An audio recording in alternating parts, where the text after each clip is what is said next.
본 방송은 아이블로그닷컴을 통해서 송출되고 있습니다. 미디어 플랫폼 아이블로그 iblog.com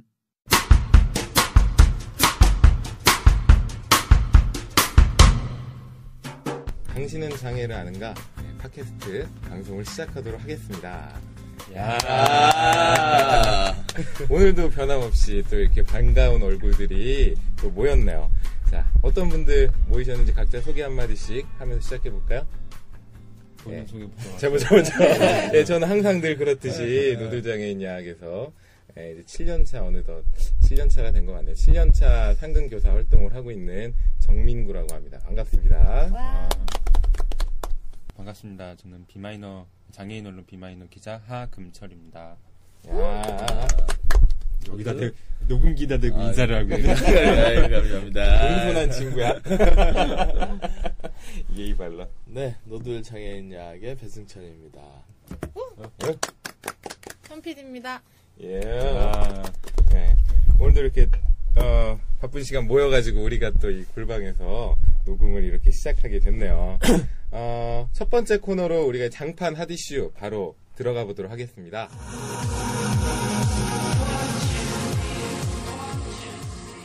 그 장판 핫이슈는 장판이라 하면 장판은 뭐죠? 장애인 운동. 장애인 운동판. 이 장애인 운동판에서 굉장히 많은 일들이 복작복작 있어요. 힘들어 죽겠어. 매일 기자회견하고 하루가 멀다 않고 이렇게 뭐 어디 청원동사무소 앞에서 기자회견도 많이 하고 우리 보건복지부도 찾아가고 뭐 그러는데요. 그런 것들이 2주간 어떤 일들이 있었나, 어떤 이슈들이 있었나 살펴보는 시간이 되겠습니다. 자, 그럼 장판 핫이슈 우리 하금철, 우리 하 기자님의 그 얘기로 한번 시작을 해보도록 하죠. 잠깐만요. 네. 지금 흐르고 있는 노래가 노래 얘기하기로 했지. 네. 노래 이야기하기로 했지. 지금 노래가 흐르고 있거든요. 그렇구나. 네. 이 노래가 무슨 노래죠? 계속 B 마이너, A 마이너, C 마이너 하는 것 같은데 이 노래가 무슨 노래죠? 음악 공부하는 게 아니라 게임 재미없네요. 우리 그 장애인 언론 비마이너가 지난 3월이었나요? 그때 그 비마이너 창간 4주년 행사를 했었는데 이때 그 노래 공연을 해주신 그 민중 엔터테이너 야마가타 트위스터님이 비마이너 송을 제작했어요. 네. 그래서 지금 흐르고 있는 이 노래는 야마가타 트위스터님의 역작 비마이너 송. 네. 훌륭하네요. 우리 그 야마가타님한테 감사의 인사를 한번 드려야 될 것 같아요. 야마가타 땡큐.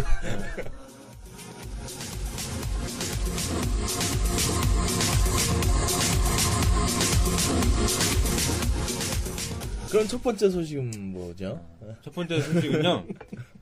우리 지난번 녹음할 때 그 오지석 씨라고 활동 보조 서비스 활동 보조인이 퇴근한 사이에 호흡기가 빠져가지고 돌아가신 분의 사안에 대해서 이야기를 했었잖아요. 그때 이제 우리 정민구 선생님께서 이 활동 보조 서비스 24시간이 보장되지 않는 문제랑 장애 등급제랑 어떻게 연결되는 문제 거냐고 돌발 질문을 하셨어요, 저한테. 제가 되게 당황스러웠는데 어떻게 대답해야 될지 몰라가지고. 근데 지난 한 2주간 이렇게 지나오다 보니까 그런 이걸 직접적으로 얘기해 줄 수 있을 만한 사안이 터졌습니다. 그게 뭔고 하니 장애 1급에서 4급 또는 3급으로 자기 등급이 추락한 사람들이 2명이나 발생을 1급에서 4급으로 네, 장애 등급 중증에서 경증으로 그렇죠. 4급 정도면 뭐 그냥 일상생활이 어느 정도 가능하다는 우리의 그냥 급수로 매겨진 우리의 이 상식상으로는 4급 정도면 그냥 알아서 살겠지 뭐 이런 정도의 사람인데 원래는 1급으로 판정받았던 사람이 4급으로 추락을 해버리고 또 한 분은 1급에서 또 3급으로 추락을 하는 이런 사례들이 발생을 해가지고 뭐 엄청난 대수술을 통해 장애가 극복되었나요? 뭐 그랬으면 참 좋겠는데 아니면은 뭐 안수기도라도 이렇게 받아가지고 그런 일이 벌어졌으면 갑자기 일어나시고 근데 그런 일이 전혀 일어나지 않았는데도 이렇게 장애 등급이 조정되는 상황들이 이렇게 있어가지고 지난 6월 18일 날 우리 전국 장애인 차별철폐연대 등 다양한 장애인 단체들이 그 청와대 앞에 청운동사무소에서 그 기자회견을 하고 이 등급 하락으로 피해받은 이제 장애인들의 문제를 호소하는 그런 일이 있었습니다. 그 이야기를 좀 시작을 하면 좋을 것 같은데요. 방금 이야기 드린 두 분의 사례, 장애 등급이 추락한 이 두 분의 사례를 좀 자세하게 말씀을 좀 드리려고 해요. 일단 한 분은 서울에 거주하시는 32살의 여성 안혜영 씨입니다. 안혜영 씨. 이분이 바로 장애 1급에서 4급으로 떨어진 분이에요. 등급 하락 이유를 잠깐 보면은 2014년 3월에 이유도 참 어처구니가 없는데 복지카드를 분실을 하셨대요. 네. 복지카드를 분실해서 그냥 재발급 받으려고 우리 주민등록증 잃어버리면은 그냥 동사무소 가가지고 재발급 해주세요 하고서 뭐 한 5,000원 냈나요? 5,000원 정도 내면은 뭐 한 2주 정도 기다리면 그냥 바로 나오잖아요. 네. 이런 건데 복지카드를 분실해서 재발급을 요청하려고 하니까 장애 등급 재심사를 받으라고 한 겁니다. 그게 그렇게 뭐 제도적으로 그렇게 돼 있는 건가요? 아니면은 그 뭐 동사무소나 뭐 이런 쪽에서만 그렇게 이야기를 하는 건가요? 지금 여기 이제 이 전국 장애인 차별집회연대에서 나온 보도자료에 보면은 딱 이렇게만 표시가 돼 있는데 아마 이제 행정 절차상 그렇게 하라고 하는 게 있겠죠. 복지카드 분실하면은 재발급을 받아야 되는데 근데 이게 지금 시기가 대부분의 장애인들이 장애 등급 재심사 받도록 이렇게 막 이렇게 정부에서 압박하는 이제 분위기가 있어가지고 이렇게 좀 몰아가고 있는 것 같아요. 그래가지고 장애 등급 재심사를 받게 됐는데 3월달에 분실을 하셨는데 장애 그 분실한 걸 재발급 받으려고 하니까 등급 재심사를 받아가지고 바로 다음 달 4월에 4급 판정을 받으시게 됩니다. 얼마나 황당해요. 1급이면은 장애인 활동보조 서비스도 받고 콜택시도 장애인 콜택시도 이용하고 장애인 연금도 받을 수 있고 모든 이제 장애인 복지 혜택이 1급으로 이렇게 집중이 되어 있는데 갑자기 4급으로 떨어져 버리면은 방금 제가 말씀드린 세 가지 다 못 받습니다. 그리고 이제 다양한 대중교통 할인 같은 거 받잖아요, 장애인들이. 근데 이제 4급이어도 대중교통 할인은 받는데 동반 1인도 같이 할인 받는 이런 게 다 떨어지죠, 4급이 되면은. 그러니까 온갖 그 장애인으로서 겪는 어떤 사회적인 불이익에 대한 그 복지 서비스를 통한 보전 이런 것들이 다 날아가게 되는 거죠. 4급을 받게 됨으로 인해서. 그래서 뭐 하겠어요? 4급으로 떨어졌는데 이의 신청해야죠. 이의 신청을 했는데 다시 5월 23일 날 4급을 다시금 확정 통보받게 됩니다. 그래서 이분은 그동안 등급 심사가 너무 두렵고 그리고 가족이 그냥 일상생활을 도와주고 있어서 그냥 활동 보조 서비스 이런 것도 신청 안 하고 장애연금도 신청 안 하셨대요. 이런 거 신청하려고 하면 등급 재심사 받으라고 하니까 그러면은 뭔가 그게 뭐 활동 보조 서비스 장애연금 이런 거 지금까지 안 받고 있었다고 하더라도 등급이 뚝 떨어지게 되면은 다양한 문제점들이 생기니까 안 하고 있었는데 그냥 이 복지카드 분실이라는 사태 아주 그냥 경미한 사안이잖아요. 우리 일상생활을 하다 보면은 요거 때문에 그냥 등급이 뚝 떨어져가지고 이런 일을 겪게 되신 거죠. 근데 이분은 개인적으로는 뭐 이제 계속 가족하고만 살아가지고 좀 계속 너무 이제 성인이신데도 의존 하면서 사는 것 같아서 최근에 이제 활동보조 서비스도 받고 연금도 신청해가지고 자립을 준비해 오셨다고 합니다. 근데 사고로 떨어지면서 이런 혜택들을 다 못 받게 되니까 자립에 이제 장벽이 생기신 거죠. 이 피해 받으신 안혜영 씨 같은 경우는 이제 모야모야병이라는 약간 좀 희귀병인 같은데 이 병을 입게 되셔가지고 뇌병변 장애를 갖게 되셨대요. 그래서 일상적으로는 보행이 전혀 불가능하고 전동 휠체어를 이용하신다고 합니다. 휠체어에 올라 앉는 동작을 하는데도 타인의 도움이 필요하고 왼손은 경직이 너무 심해가지고 거의 오른손으로만 일상적 동작을 하신다고 하네요. 근데 어떻게 4급이 나왔지? 그게 우리가 좀 이렇게 분석을 해봐야 될 문제인 것 같아요. 그리고 활동보조를 받고 계시다 그러지 않았나요? 아니, 제가 하는 말을 잘 들으셨어요. 활동보조 서비스 지원 안 받고 있고. 아, 받으려고 한다고? 네. 받으려고. 활동보조 서비스 장애인연금은 아예 신청조차 안 하셨대요. 왜? 신청하려고 하면 등급재심사 받으라고 해가지고 떨어뜨릴 것 같으니까 못하고 있었는데 근데 어쨌든 자립을 하려고 하니까 활동보조 서비스 정도는 필요하겠다라고 생각하셔가지고 신청하려고 마음 먹고 있었는데 그 와중에 복지카드가 분실됐던 거죠. 그 이유 때문에 이제 등급이 툭 떨어지신 거고. 근데 제가 잘 몰라서 그러는데 1급에서 4급으로 판정이 나는 거는 굉장히 큰 갭이 있잖아요. 그렇게 됐을 때 당사자에게 왜 당신이 4급을 받았는지에 대한 제대로 된 설명을 안 해주나요? 통지서가 나가죠. 통지서. 그냥 딱 통지서만 나오고 왜 그렇게 됐는지는 설명 같은 건 없는 거예요? 그 이야기를 조금 있다가 그 다른 분들의 사안은 특히 우리 잘 아시는 송국현 씨 사례를 다시 한번 짚어보면서 얘기를 한번 해볼게요. 그리고 또 한 분 있어요. 이분은 좀 이제 실명을 밝히기를 좀 꺼려하셨나봐요. 그래서 김모 씨고 대구에 사십니다. 남성분이시고 34살. 대구에 사시는 남성 김모 씨는 장애 1급에서 장애 3급으로 떨어지셨대요. 네.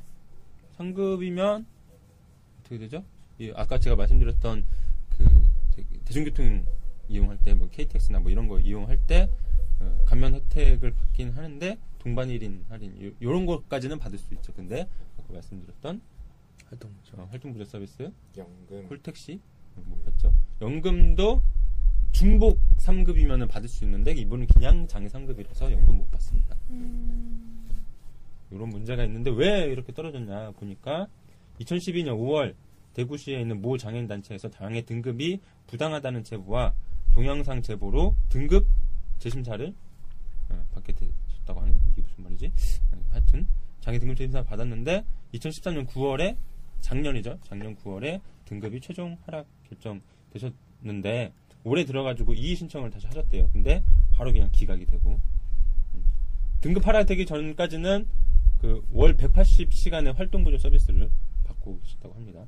그리고 차상위 계층으로 인정이 돼서 장애연금도 월 17만 원 정도를 받고 있으셨는데 이렇게 등급이 뚝 떨어짐으로 인해서 활동 지원 전혀 안 되고 경증 장애 수당으로 그냥 3만 원만 받고 있는 연금 받는 게 17만 원에서 그냥 경증 장애 수당으로만 3만 원 뚝 떨어지고 얼마 14만 원이 깎인 거죠. 뭐 그 이후에 뭐 주민센터 찾아가지고 긴급구제 신청도 하고 막 했는데 그냥 긴급구제라고 해가지고 받는 것도 활동보조 서비스를 온전하게 다시 받는 게 아니라 그냥 월 20시간의 가사도우미만 파견받고 이렇게 살고 있는 상태시고 이분은 원래 장애가 있으셨는데 2012년 겨울 척추 수술로 인해서 장애 상태가 더 심해지셨다고 하네요. 그리고 일상적으로는 다 타인의 보조가 필요하시고 용변이나 목욕 뭐 이런 측면에서 다 타인의 도움이 필요하신데 그냥 거의 무방비 상태에 놓이시게 된 거죠. 자립이 거의 불가능한 활동보조 서비스를 못 받게 되시니까 이런 문제들이 있습니다. 네. 이게 뭔가 기준에 대한 뭔가 이 정도 기준이 좀 달라졌나요? 1급 장애, 뭐 2급 장애, 3급 장애를 나타내는 요 기준이 좀 달라진 건 없는 거죠. 그렇죠. 근데 왜 1급이면은 정말 중증 장애인데 4급으로 뭐 3급으로 이렇게 경증으로 떨어진다라고 하는 게 상식적으로 이해가 안 가네요. 아까 우리 배승천 선생님이 말씀하신 것처럼 이게 1급에서 3급으로 내려가고 4급으로 내려가고 이러면은 뭔가 이렇게 수술을 잘 받아가지고 장애 상태가 호전되었거나 우리 그냥 아무 배경 지식 없이 생각해 보면은 그렇게 생각할 수 있잖아요. 근데 이분들은 전혀 자기 몸 상태가 호전되지 않았고 오히려 그냥 나이가 먹을수록 뭐 뇌병면 장애 같은 경우는 그렇잖아요. 그렇죠. 뇌병면 장애는 뭐 나이가 먹을수록 장애 상태가 더 심해질 뿐이지 그냥 현 상태를 유지하면 그나마 나은 거고 악화되지 않는 것만을 바라는 이런 분들이 대부분인데 좀 이해가 안 되는 사안이죠. 여기에는 무슨 논리가 작용을 하냐? 결국 이제 정부에서 예산을 쥐고서 너희한테 복지 서비스를 계속 니네 1급으로 인정해주면은 복지 서비스에 필요한 예산들을 계속 퍼줘야 되니까 그거 못 주겠다 하니까 예산을 조정할 생각은 안 하고 이 복지 서비스를 받을 대상의 수를 등급으로 제한을 하는 거죠. 여기 그래서 제가 지난 시간에도 이렇게 아주 이렇게 정민구 선생님이 당황스럽게 활동보조 서비스랑 장애등급제랑 무슨 관련이 있냐라고 이렇게 물어보시길래 그냥 이 장애등급제가 모든 장애인과 관련된 복지 서비스의 문 같은 관문처럼 이렇게 되고 있다라고만 말씀을 드렸는데 여기서 확실하게 드러나는 거죠. 장애 1급으로 들어와야 제대로 된 복지 서비스, 활동보조 서비스나 장애인 연금이나 이런 것들을 다 받을 수 있는데 거기에 들어올 수 있는 관문에서 쫓아낸 거죠. 정부가. 이분들의 장애 상태가 전혀 호전되지 않았는데 쫓아냈다라고 표현하는 게 맞을 거예요. 사실 그 예산은 한정돼 있는 거고 정해져 있는 거고 그 정해진 예산에서 장애가 생기시는 분들은 자연 증가할 거잖아요. 계속 이제 뭐 늘어날 텐데 한정된 예산으로 무언가 서비스를 등급에 맞게 지원을 하려면 자연스럽게 이 기존에 있던 사람들을 어떤 방식으로든 떨궈낼 수밖에 없는 구조인 것 같네요.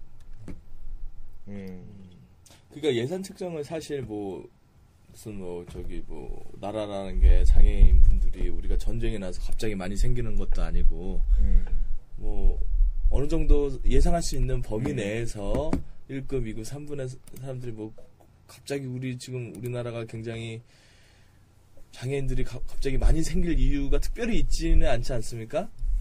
없나? 있나? 그런 게 있나? 뭐가 있나? 환경이 나빠져서?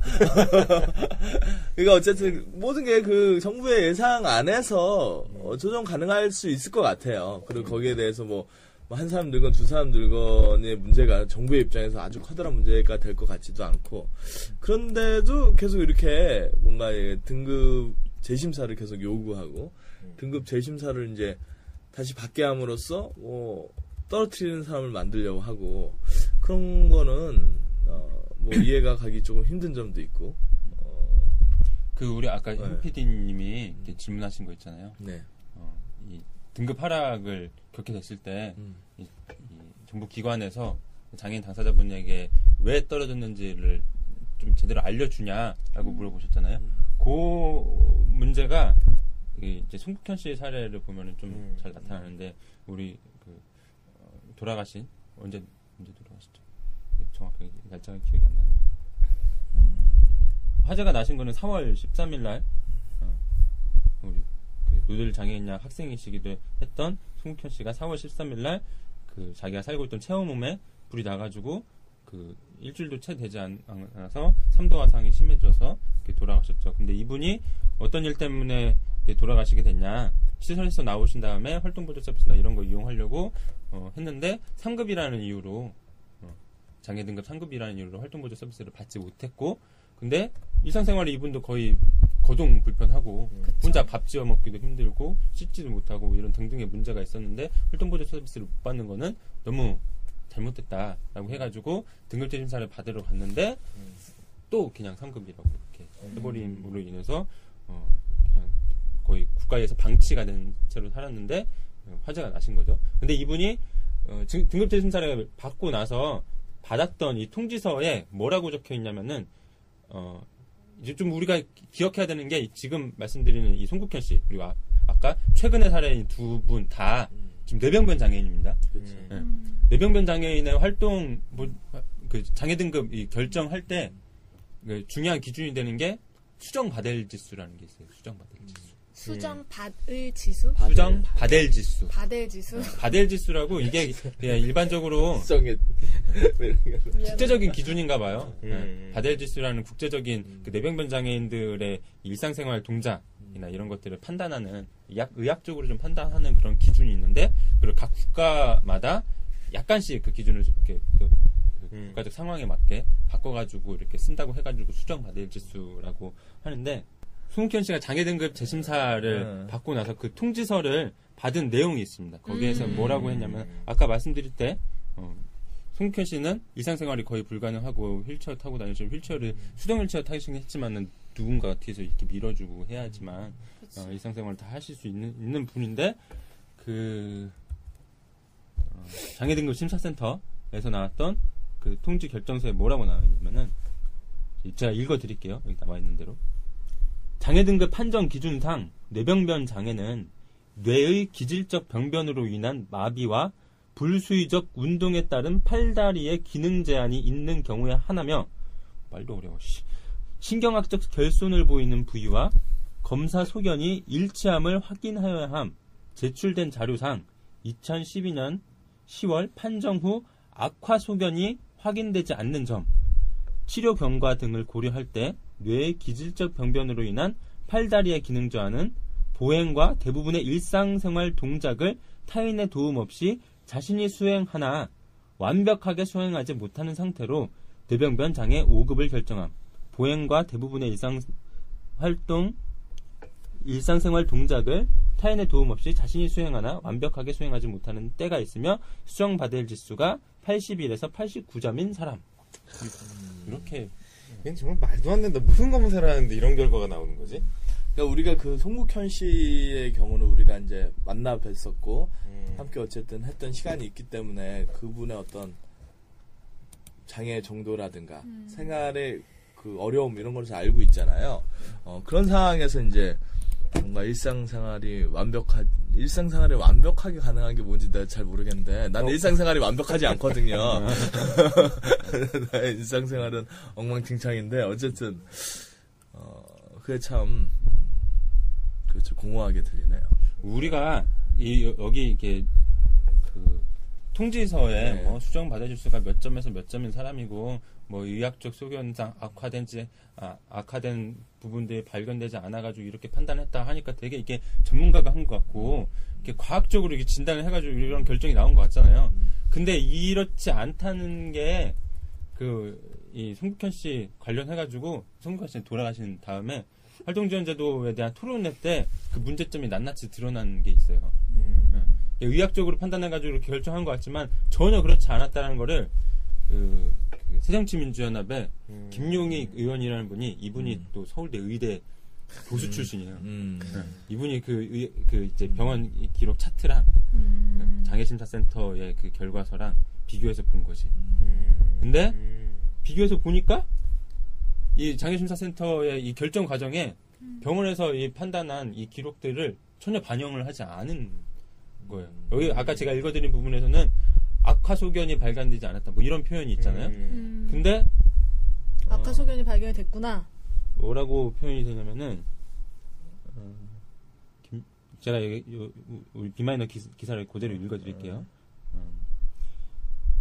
이날 토론회에서 발제를 맡은 김용희 의원은 송 씨의 병원 진단 결과를 이렇게 분석한 결과를 밝히면서 병원 진단을 보면 송 씨는 장애 1급에 해당하는 심한 장애를 갖고 있다. 장애심사센터의 판정 결과는 전혀 이해되지 않는다라고 지적했다. 이 송 씨의 경우 2014년 서울 성모병원이 진단한 수정받을 지수를 보면 침대에서 의자에서 침대로 이동하는 것을 포함해 보행, 휠체어 이동이 전혀 불가능하다는 판정 빵점을 받았다. 그러니까 어떤 의학적 소견도 이미 그렇게 나온 것이었네요. 네, 의학적 소견도 그렇게 나온 건데 그거를 최종적으로 행정 절차인 거죠. 장애등급심사센터에서 이렇게 판단하는 거는 행정 절차에 반영할 때 그거를 그냥 쌩 무시를 했다. 아니 이거는 거짓말을 한 거잖아. 의학적으로 이 사람은 일상생활을 혼자 못한다라고 한 거를 장애등급심사센터에서 대부분 일상생활을 혼자 할 수 있는데 아주 가끔 보조인이 필요하다라고 거짓말을 한 거잖아. 네, 그렇죠. 이거는 사기죠, 사기. 사기인데 진짜 말도 안 되는 건데. 그러니까 실제로 우리가 국회의원을 좀 아는 사람들이 학생이기도 하셨었고 자립생활을 체험홈에서 하면서 혼자 밥을 지어 먹으실 수조차 없었잖아요. 쌀을 혼자 이렇게 씻은 쌀을 밥통에 넣는 것조차 안 되시는 분이었는데 누구나 우리도 알고 있고 병원에서도 알고 있었던 건데 그거를 등급을 매기는 이 등급 심사센터에서만 몰랐는지 아니면 거짓말을 한 건지는 모르겠지만 그런 결과를 말한 거네요. 이 등급심사센터는 가지고 온 서류를 통해서 판단을 하는 거잖아요. 그쵸. 혹은 방문을 해서 방문을 해서 이렇게 그 생활 안에서 하거나 그런 건데 어쨌든 그 서류가 이제 병원에서 그러한 진단을 받아서 가져갔는데 그것조차 이제 통과시키지 않고 반영하지 않은 거죠. 반영하지 않았던 의사의 소견을 그 등급을 결정하는 과정에서 제대로 반영하지. 그러니까 지금 사실 우리가 장애 등급제가 문제다 뭐 이런 거 얘기할 때 장애를 의학적 기준으로만 본다라고 하기 이제 문제 제기하잖아요. 근데 사실 따지고 보면은 의학적 기준도 제대로 적용하지 않는 거죠. 의학적 기준을 아주 이렇게 진짜 합리적으로 장애 상태를 사실 우리가 그 장애에 대한 기준을 그 의학적인 기준에서 사회문화적인 이런 배경들을 고려한 기준으로 바꿔야 된다라고 말하지만 사회문화적인 기준으로 바꾼다고 하더라도 의학적 기준을 아주 무시할 수는 없을 거란 말이죠. 그렇다고 생각했을 때 의학적 기준을 정말 합리적으로 판단해가지고 반영할 방법들을 찾아야 되는데 지금은 의학적으로 의사가 제대로 판단해가지고 자료를 넘겼는데 그걸 그냥 무용지물 만들어버린 거죠, 행정조사. 아니, 진짜 돈 때문에, 예산 때문에 사람이 죽었다라고밖에 생각이 안 드는 것 같아요. 그러니까 장애등급심사센터에서 이런 이 소견이라든지 이런 것들을 몰랐을 것 같지는 않고, 그러함에도 이렇게 등급이 정말 어처구니 없이 하락되는 사람들이 계속 발생을 하고, 이내 간혹 가서 죽는 경우들, 그 등급 하락으로 인해 사망하는 사건들이 계속 일어나고 있는 거잖아요. 이거는 돈 때문에 정말 국가 예산에 맞추기 위해서 사람들을 이렇게 잘라내고 그러다 보니 이 죽음까지 가는, 어찌 보면은 뭐 사회적 타살인 거네요. 사회가 이 사람들을 죽이고 있다라고밖에 얘기를 못 할 것 같아요. 그쵸. 너무 침울해지네요. 그래서 한숨을 이렇게 그러네요. 아픈 사건이네요. 너무. 그러니까 이게 그렇죠. 네. 곱씹어보면 곱씹어볼수록 참 송국현 씨가 돌아가시고 그 외 그런 것들이. 네, 어쨌든 우리가 이런 사안에서 이제 중요한 거는 등급이 이렇게 하락하시는 분들을 우리가 대하면서 이분들이 등급이 하락하고 있으니 등급을 원상복귀 시켜달라라고 요구하지 않고 아예 전면적으로 장애등급제 폐지를 요구하는 게 왜 그런지를 좀 이렇게 분명히 알아야 될 것 같아요. 이 방송을 들으시는 분들이. 실제 이 요구를 뭐 지금 광화문에서 장애등급제 부양의무제 폐지 농성을 하고 있긴 하지만 그게 2012년부터 시작을 했죠. 근데 그 요구 자체는 2012년에 나온 게 아니라 2010년에 전면화가 됐습니다. 2010년에. 당시 어떤 일이 있었냐면은 복지 예산을 갉아먹는 가짜 장애인 잡겠다면서 그때부터 장애등급 재심사를 전면적으로 실시를 했는데 이때 등급 하락을 겪은 장애인이 무려 36.7%. 가짜 장애인 잡겠다고. 가짜 장애인인 거는 명목상으로는 너 별로 안 힘든 것 같은데 왜 힘들다고 뻥치냐. 일상생활하는데 불편한 거 없는 것 같은데. 이런 식으로 말하면서 결국은 너한테 복지 예산 주기 싫다 이거죠. 이런 식으로 하니까 이제 장애인 단체들이 그 장애 심사센터를 5일간 점거하면서 장애 등급제 폐지를 요구를 합니다. 복지를 장애인의 몸에 맞춘 것이 아니라 한정된 예산에 맞추기 위한 제도다. 이 장애 등급제라는 게. 그래서 장애 등급제를 폐지하고 새롭게 장애를 이렇게 사회적으로 인정해서 지원할 수 있는 보편적인 체계를 만들어라 하면서 최근에는 장애 등급제를 대체하는 장애인 권리보장법 이런 것도 요구하고 이런 흐름으로 가고 있는 거죠. 아니 뭔가 뭘 많이 주면서 복지 예산이 많이 있어서 그 중에서 이 많은 복지 예산을 이렇게 자신의 장애를 속이면서 혹은 남들을 속이면서 이렇게 가짜로 타내려고 하는 사람들을 잡아내겠다. 그래서 정말 필요한 사람에게 더 주겠다라고 하는 논리면은 뭐 그런 것들이 필요하다고 볼 수도 있는 것 같아요. 근데 이 뭐 복지 예산 쥐꼬리만큼 잡아놓고 정말 이 아주 쥐꼬리만큼의 복지 예산을 가지고 거기서 또 가짜 장애인을 잡아낸다는 구실로 빈대 잡겠다고 초과 3간을 다 태우는. 아 이제 MC스럽네요. 이런 표현도 쓰시고. 그렇죠. 초과 3간 다 태운 거잖아. 아니 복지 서비스 이게 말이 복지 서비스지 사람의 목숨인 건데. 그렇죠. 이 서비스를 못 받으면은 당장 이 나락으로 떨어질 수밖에 없는 대부분의 이 사람들인 건데 이런 사람들에게서 그거를 뺏어간다는 게 참. 아니 그러니까 그 가짜 장애인을 판정했었던 것도 정부였던 거잖아요. 그 이전에 그 사람 정부에서 너가 몇 등급이라 하고 판정을 했었던 거지. 이 사람들이 뭐 아니 이 사람들이 만약에 정말 가짜 장애인이 된다는 것은 공무원한테 뇌물을 준다거나 뭐 뭐 근데 이제 여기에는 그런 논리가 들어있는 거죠. 우리가 널 장애인으로 인정해줬는데 인정해준 거는 그때 네가 속였잖아. 네가 장애인 아닌데 장애인이라고 속인 거잖아. 혼자 밥 먹을 수 있으면서 못 먹는다고 했잖아. 아니 근데 그러니까 항상 이런 문제에 대해서 여러분 아주 근본적인 문제. 혼자 밥 먹는다는 건 과연 무엇인가라는 거죠. 혼자 숟가락 뗄 수 있는 손 전혀 못 써도 코를 바꿔 먹을 수도 있죠.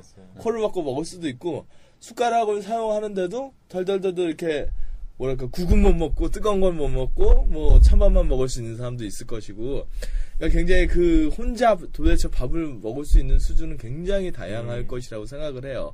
그리고 정부에서 웬만큼의 어느 정도의 그 장애 등급을 정말 한 4등급, 3등급, 2등급 이렇게 받았다라면 굉장히 많은 부분에서 불편한 것은 사실일 거고 정말 뭐 아무런 건강에 문제가 없는 사람들이 자기 이렇게 속여가지고 하는 경우는 그런 경우가 있는지는 잘 모르겠어요. 극히 드물고 있지 않겠습니까? 그리고 어떠한 제도가 있을 때 사람들은 그 제도를 이용하기 위해서 최선을 다하는 것은 좀 당연한 일인 것도 같고 그 제도를 다하기 위해서 아주 뭐 정말 없는 사실을 뭐 저기 하는 게 아니고 내가 아프다라는 표현이 되게 다양할 수 있지 않습니까? 아파 죽겠다라는 것과 뭐 견딜만 해요라고 얘기할 수도 있지만 그거는 다 아주 주관적인 거고 이 장애 등급이라는 게 굉장히 본질적으로 주관적일 수밖에 없는 상황에서 이미 자기들이 몇 등급의 장애인이라고 결정을 했는데 거기에 대해서 이제 가짜 장애라고 이렇게 쉽게 이야기할 수 있는지 참 문제가 있는 것 같아요. 네. 그렇죠. 네. 정말 보이는데 안 보인다 그런 건 아닐 거 아니냐. 뭐 간혹가다 그런 사람도 있겠죠. 그거를 심서봉대해서 그래. 모든 장애인이 그런 그렇죠. 것처럼. 그렇죠.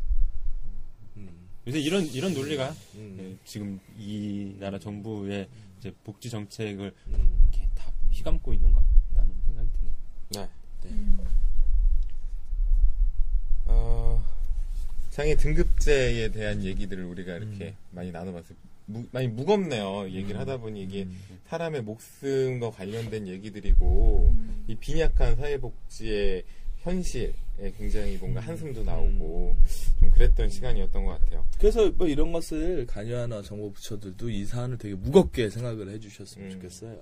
그지. 예산의 논리로만 돈 100원 있으니까 이 안에서 어떻게 좀 해보자 그렇죠. 이게 아니라 정말 사람의 이 목숨이 달린 일인 만큼 한 명 한 명에게 맞는 서비스가 제공이 됐어요. 이거는 그냥 이게 뭐 어떤 제도가 돼서 좋냐 안 좋냐 뭐 이런 문제가 아니고 정말 한 사람의 인생이 어떤 방향으로 흘러가느냐, 이 사람이 정말 극단적인 경우 죽을 수도 있는 그런 것에 대한 것이라는 걸 예를 들어 우리가 어떤 안정장치를 만든다고 했을 때 그렇잖아요. 안정장치를 만드는데 100군데를 만들어놔서 그 중에 한 군데만 사고가 난다 하여도 100군데 우리가 다 무언가를 만들어 놓고 안정장치를 만들어 놓지 않습니까? 그러니까 장애복지 제도라는 것 자체가 어떤 안정망, 사회 안정망으로서의 역할을 하는데, 내가 여기서 가짜 장애인 골라놓는다고 막 함부로 하다가 한두 명이 죽는다면, 그거는 또, 뭐, 가짜 장애인 때문에 어쩔 수 없어, 이렇게 얘기할 수 없지 않나, 이렇게 생각이 드네요. 이 복지 공무원들이 이제 서류상에 이렇게 예산 짜고, 막 이럴 때, 공 하나를 지우고 할 때 그냥 자기는 쉽게 그냥 컴퓨터에서 그 백스페이스 한번 딱 누르면 0이 지워지겠지만 그게 날아갈 때 여러 사람의 목숨이 날아갈 수도 있다는 사실을 잊지 않았으면 좋겠어요. 네. 그럼 여기까지 좀 장애 등급제에 대한 얘기를 좀 같이 나눠봤고요. 두 번째 우리 하 기자님이 준비해온 소식은 어떤 걸까요? 네, 제가 또 준비해온 소식은요. 6월 11일 날 재미난 일이 있었습니다. 이번엔 재미난 일이에요? 재미난 일입니까? 재미난 얘기 좀 하고 즐거운 일입니까?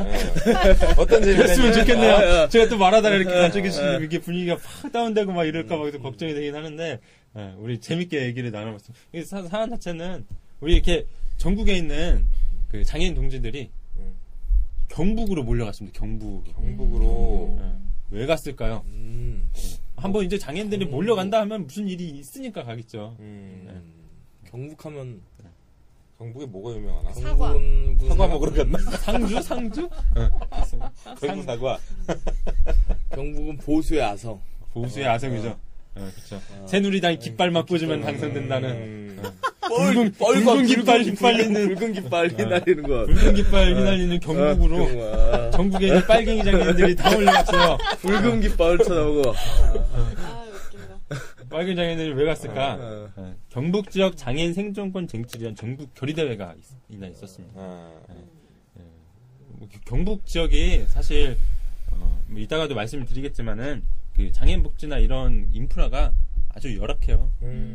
특히 장애인 이동권과 관련된 부분들이 아주 열악한데 이런 문제들을 좀 해결하기 위해서 거의 처음으로 경북에서 이제 그 장애인 문제를 해결하기 위한 결의대회가 열렸습니다.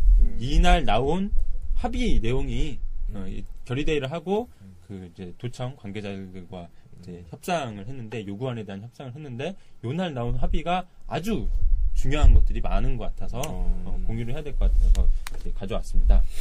그 이날 집회를 주최한 4.20 장애인차별철폐 경북북 공동투쟁단과 경상북도 관계자가 합의한 내용을 보면요.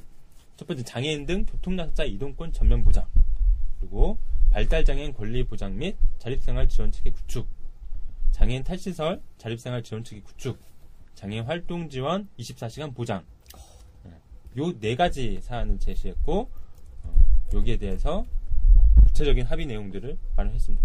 뭐 아까 제가 말한 요 4대 요구안 이거만 다 된다면 대한민국 장애인들 다 경북 가서 살아야겠는데. 그랬으면 좋겠죠. 근데 이제 뭐 합의 내용은 뭐 어떻게 열심히 하겠다 있는데 다 얘기하기엔 좀 그렇고 뭐 이렇게 열심히 하겠다 수준의 얘기는 우리가 언제나 이렇게 또 뒤통수 맞기도 하고 뭐 그렇잖아요. 근데 여기서 열심히 했는데 아이고 안타깝게 잘 안 됐네. 네, 뭐 이럴 수 있으니까. 근데 합의 문구 자체가 또 이렇게 좀 주목해봐야 될 게 이동권과 관련된 부분입니다. 이동권과 관련해서 어떤 합의를 이끌어냈냐면은 장애인 등 교통약자 이동권 전면 보장 방안으로 도 내에 있는 시내버스 대폐차 물량 전부를 저상버스로 도입해서 시내버스를 100% 저상버스로 운영하기로 했다. 라고 했습니다. 그리고 또 이동권 하려면 장애인 콜택시가 중요하죠. 그리고 2016년까지 장애인 콜택시를 법정 대수를 확보해서 이것을 안정적으로 운영하기 위한 광역이동지원센터를 설치하기로 했다라고 합의를 했습니다. 이게 왜 중요하냐면요. 일단 경북의 상황이 아까 말씀드릴 때 아주 열악하다고 말씀드렸죠? 소문 났어요. 네, 소문 났어요. 어떻게 소문이 났냐? 일단 한국장애인단체 총연맹이라고 전국 사단법인 조직으로 좀 큰 장애인 단체가 있는데 여기서 그 전국 광역단체들의 복지 수준을 장애인 복지 수준을 조사를 합니다. 그걸 하면은 경북이 꼴찌에서 한 2등해요. 꼴찌는 어딘가요? 2011년 조사 결과에 따르면은 충남이 꼴찌예요. 충남의 또 아들이잖아요. 나는 대전이 충남이지. 지금 충청도에 광역단체가 충남, 충북, 세종시, 대전 4개나 있어요. 알겠습니다. 흥분하지 말고 중요한 거 아니니까. 대구 경북인데 TK인데. 그렇지, 그렇고요. 어쨌든 경북이 이 당시 조사에서 꼴찌에서 2등이었고 이동권과 관련해서 보면은 아주 형편없어요. 저상버스 보급률 4%. 4%인데 하지 그것도 말란 거지 뭐. 경북의 23개 시군 중에서 딱 5개 지역에서만 운행이 된다고 합니다. 법적으로는 그 전체 시내버스의 3분의 1 이상을 뭐 저상버스로 도입하라고 뭐 이렇게 되어 있나 봐요. 그래서 경북의 기준으로 보면 1136대를 운행해야 되는데 고작 아까 제가 뭐라 그랬죠? 얘기 안 했구나. 경북의 경우 1136대를 운행해야 되는데 45대만 운행하고 있는 상황이고 장애인 콜택시는 법적으로는 188대를 운행해야 됩니다. 이게 어떤 기준이냐면은 1급에서 2급 장애인 200명당 한 대를 구비해야 된다라고 해가지고 경북의 인구 기준으로 보면은 188대를 운행해야 되는데 몇 대 운행하고 있냐? 4대 운영하고 있어요. 그것도 경산시에만. 진짜? 구색만 갖춰놓은 거네. 이런 법이 있고 하니까. 요 경산시에 있다는 것도 되게 중요한 거예요. 경산에 누가 있냐 그러면 경산 장애인 자립생활센터라는 열심히 활동하는 활동가들이 있으니까 그나마 여기다 배치를 해준 것 같아요. 그런 요구를 안 하는 데서는 그냥 생 무시를 한 거죠. 그래서 이제 장애인 콜택시도 4대밖에 운행을 안 하고 저상버스도 다 4네. 저상버스는 4% 운행하고 있고 저상버스는 4대만 운행하고 있고 뭐 이런 상황인데 근데 6월 11일 날 이 합의를 이끌어냈다고 했잖아요. 6월 11일은 육사 지방선거가 있고 바로 다음이었죠. 네. 근데 요때 막 이렇게 몰려가가지고 새로 뽑힌 연임하시지 않았었나요? 그렇죠. 연임했죠. 이 연임 김관용 경북도지사가 선거운동 당시에도 장애 이동권이 경북이 좀 열악한 것 같다. 내가 개선하겠다 했는데 3년 동안 잘했어야지. 3년 동안 뭐 개판 벌이다가 이제 새로 당선돼서 기껏 이제 장애인들이 막 몰려가가지고 요구를 하니까 이런 합의를 이끌어낸 겁니다. 결과가 굉장히 고무적이네요. 2016년까지 장콜이 100%가 그럼 다 도입이 되는 거죠. 법정 대수가. 2016년 2년 뒤인데. 그러니까 2년 뒤에 법정 대수가 다 도입이 되고, 그리고 시내버스에서도 이제 대폐차로 나오는 버스들을 다 저상버스로 바꾼다는 거잖아요. 대폐차 주기가 제가 듣기로는 뭐 9년에서 10년. 그러니까 새 차가 운행하다가 폐차되는 주기가 9년에서 10년이라고 들었는데, 그럼 지금부터 10년 후에는 모든 경북의 버스들은 저상버스가 돼야 되네요. 이 약속대로라면. 그렇죠. 대충 뭐 이렇게 계산해봤을 때 대충 지금 차가 한 5년 정도 됐을 거 아니에요? 9년에서 10년 운영한다 그러면 평균적으로. 그러면 평균적으로 한 5년 후에는 50%는 저상버스가 다 된다는 소리네요. 약속한 잘하네. 이게 브레인이 돌아가시네. 이게 정말 약속대로만 된다면 그렇죠. 다 경북 가서 살아야겠다. 근데 좀 확인을 해봐야겠지만 이 대폐차 물량을 모두 저상버스로 해가지고 이렇게 하겠다는 합의를 다른 지역에서는 못 본 것 같아요. 이런 식의 합의를 한 건 경북이 처음이지 않을까. 아주 구체적이고 디테일하게. 뭔가 당장 내년부터 되고 있나 안 되고 있나를 체크할 수 있는 어떤 포인트인 거. 당장 올해부터도 대폐차 물량이 올해도 있을 거 아니에요. 대폐차를 안 만드는 거 아니야? 계속 고쳐가지고 30년 아니 물론 수리는 다 하겠죠. 쿠바처럼 저기 40년대 차 타고 모든 버스들이 그렇게는 이렇게 보완해서 수리해가지고 운행을 하는데 어쨌든 9년이 되면은 법적으로 그냥 다 빼야 돼. 아웃 이거나.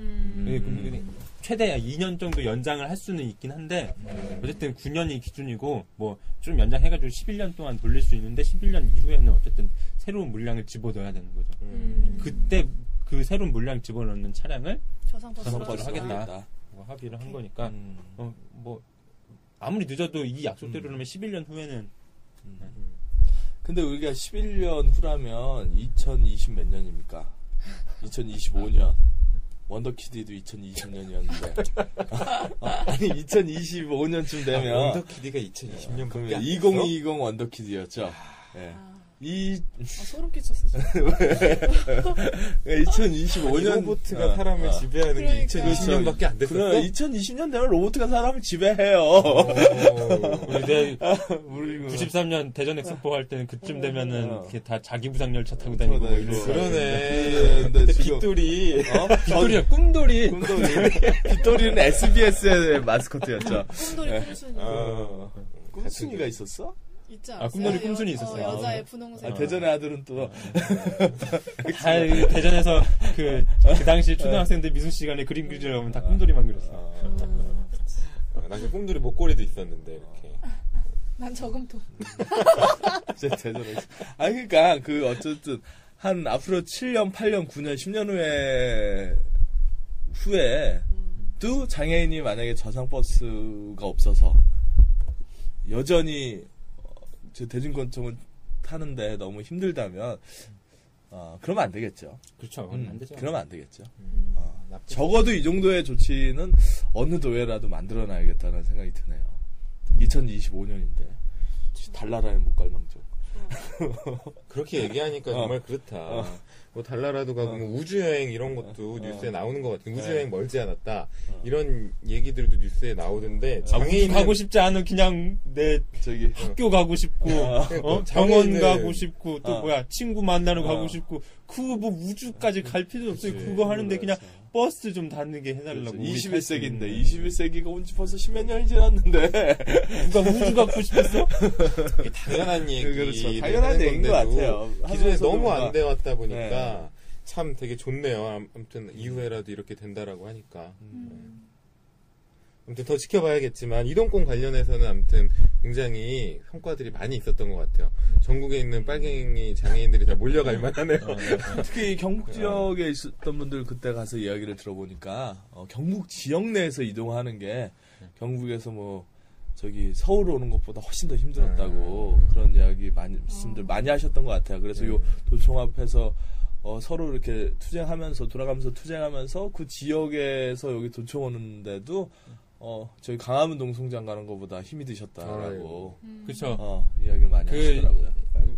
보통 장애인 콜택시가 있는 지역도 그 시외로 빠져나가는 거를 이렇게 잘 못하게 아니, 시외로 빠져나가는 것까지는 되는데 그 자기 사는 지역이 예를 들면은 뭐 경북 외관이다 이렇게 특정 지역이 생각나지 경북 외관에 장애인 콜택시가 있다고 하면 그 인근 지역이 만약에 안동이다 그러면은 안동까지 가는 건 되는데 안동에서 외관으로 다시 들어오는 거는 안 되는 이런 경우가 되게 많아요.